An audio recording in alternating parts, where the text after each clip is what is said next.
ನಮಸ್ಕಾರ. ಮಾನ್ಯ ಡಿವಿಜಿಯವರ ಮಂಕುತಿಮ್ಮನ ಕಗ್ಗದಿಂದ ಆಯ್ದ ದಿನಕ್ಕೊಂದು ಕಗ್ಗದ ಸರಳ ತಾತ್ಪರ್ಯವೇ ಜ್ಞಾನವೇ ಬೆಳಕು ಸರಣಿ ಕಾರ್ಯಕ್ರಮಕ್ಕೆ ತಮ್ಮೆಲ್ಲರನ್ನ ಆತ್ಮೀಯವಾಗಿ ಸ್ವಾಗತಿಸುತ್ತೇನೆ. ಇಂದಿನ ಸರಣಿ ಸಂಚಿಕೆ 128.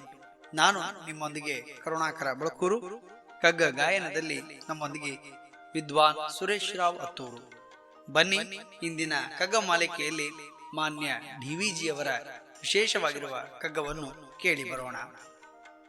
ಬೇಕು ಬೇಕದು ಬೇಕು, ಬೇಕು ಇದು ಎನಗೆ ಇನ್ನೂ ಒಂದು, ಬೇಕು ಎನ್ನುತ್ತ ಬೊಬ್ಬಿಡುತ್ತಲು ಇಹ ಘಟವ ನಿದನು, ಏಕೆಂದು ರಚಿಸಿದನೋ ಬೊಮ್ಮನು ಈ ಬೇಕು ಜಪ ಸಾಕು ಎನ್ನುವುದು ಎಂದಿಗೆ ಎಲ್ಲೋ ಮಂಕುತಿಮ್ಮ.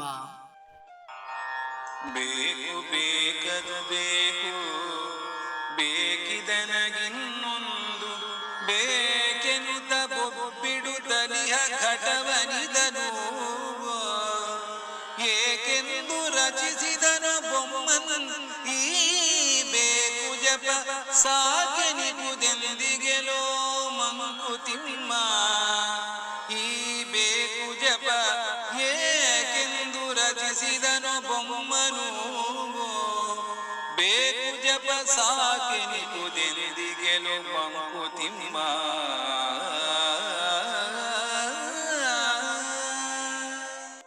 ಪ್ರಿಯರೇ, ಈ ಜಗತ್ತಿನಲ್ಲಿ ಗೌತಮ ಬುದ್ಧನು ಸಾರಿದ ಸತ್ಯ ಆಸೆಯೇ ದುಃಖಕ್ಕೆ ಮೂಲ ಎಂಬ ಮಾತು ಅಂದು ಇಂದಿಗೂ ಎಂದೆಂದಿಗೂ ಕೂಡ ಅದು ಪರಮಸತ್ಯವೇ ಆಗಿರುತ್ತದೆ, ಅನುಭವದ ಮಾತು. ಆದರೆ ಅದರ ಅರ್ಥವನ್ನ ಅರ್ಥೈಸಿಕೊಳ್ಳುವಲ್ಲಿ ಸಾಮಾನ್ಯ ಮನುಷ್ಯರಾಗಿರುವಂತ ನಾವು ಸೋತಿದ್ದೇವೆ ಅನ್ನುವುದು ಅಷ್ಟೇ ವಾಸ್ತವ.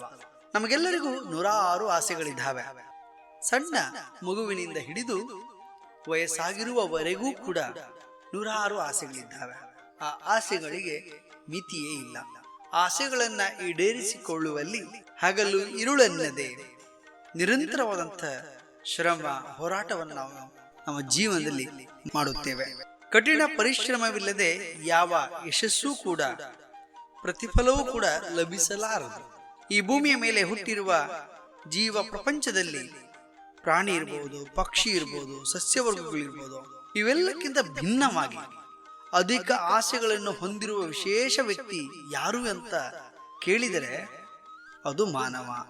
ಆಸೆಗಳ ಸುಳಿಯಲ್ಲಿ ಸಿಲುಕಿರುವಂತ ಮಾನವನಾಗಿರದೆ ದಾನವ ಪ್ರವೃತ್ತಿಯಿಂದ ಸಂಬಂಧಗಳನ್ನ ಕಳಚಿಕೊಳ್ಳುವ, ನುಚ್ಚುನೂರು ಮಾಡುವ, ಆ ಮೂಲಕವೇ ಸ್ವಾರ್ಥವನ್ನ ತುಂಬಿಕೊಳ್ಳುತ್ತಿರುವುದನ್ನ ಇಂದಿನ ಜಗತ್ತಿನಲ್ಲಿ ನಾವು ಕಾಣಬಹುದು. ಇವನ ಅಗಣಿತವಾದಂಥ ಬೇಡಿಕೆಗಳಿಂದಾಗಿ ಕೊನೆ ಅಥವಾ ಅಂತ್ಯ ಅನ್ನುವುದಿಲ್ಲವೇ ಇಲ್ಲ. ಕಾಲ ಸಮಯಗಳ ನಿಗದಿ ಇಲ್ಲದೆ ಯಾವಾಗಲೂ ಒಂದಲ್ಲ ಒಂದು ಏನನ್ನಾದರೂ ಆಸೆ ಪಡುತ್ತಲೇ ಇರುತ್ತಾನೆ. ಇಷ್ಟು ದೊರಕಿದಾಗ ಇನ್ನಷ್ಟು ದೊರಕಿದಾಗ ಮತ್ತಷ್ಟು ಬೇಕೆಂಬ ಆಸೆ. ಯಾವುದು ಬೇಕು ಯಾವುದು ಬೇಡ ಎಂಬ ನಿರ್ಣಯವನ್ನ ತೆಗೆದುಕೊಳ್ಳುವಲ್ಲಿ ಸಾಧ್ಯವಾಗದೆ ಬೇಕು ಬೇಕೆಂದು ಎಂದೆಂದಿಗೂ ಬೊಬ್ಬೆಯನ್ನು ಹಾಕುತ್ತಿರುವಂತ ಈ ಮನುಷ್ಯನನ್ನ ಮತ್ತು ಯಾವಾಗಲೂ ಬೇಕು ಬೇಕು ಎಂದು ಕೇಳುವ ಈ ಮಾನವನನ್ನ ಯಾಕೆ ಆ ಬ್ರಹ್ಮ ಹುಟ್ಟು ಹಾಕಿದನೋ ಎಂಬ ಉತ್ತರ ನಮಗೆ ಇಲ್ಲಿ ಸಿಗಲಾರದು. ಕೇವಲ ಪ್ರಶ್ನೆಯಾಗಿಯೇ ನಮ್ಮನ್ನ ಕಾಡುತ್ತೆ. ಈ ಮನುಷ್ಯನ ಜೀವನದಲ್ಲಿ ಸಾಕು ಎನ್ನುವ ಪದವೇ ಇಲ್ಲಿ ಹುಡುಕುವುದು ಕಷ್ಟ. ಈತನಿಗೆ ಬೇಕು ಬೇಕು ಎನ್ನುವಂತ ಆಸೆ ಸದಾ ಕಾಡುತ್ತಾನೆ ಇರುತ್ತದೆ.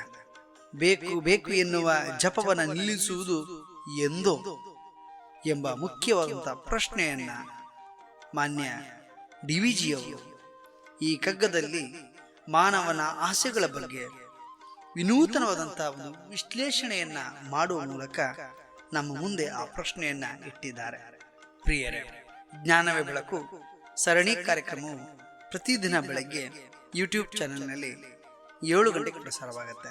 ಪ್ರೀತಿಯನ್ನಿಟ್ಟು ಕಗ್ಗ ಕಾರ್ಯಕ್ರಮವನ್ನ ಕೇಳುತ್ತಿರುವ ತಾವೆಲ್ಲರೂ ಜ್ಞಾನವೇ ಬೆಳಕು ಈ ಸರಣಿ ಸಂಚಿಕೆಯನ್ನ ಸಬ್ಸ್ಕ್ರೈಬ್ ಆಗುವುದರ ಮೂಲಕ ನಮ್ಮನ್ನ ಪ್ರೋತ್ಸಾಹಿಸಿ ಆರೋಗ್ಯ ಸೂತ್ರವನ್ನ ತಪ್ಪದೆ ಪಾಲಿಸಿ.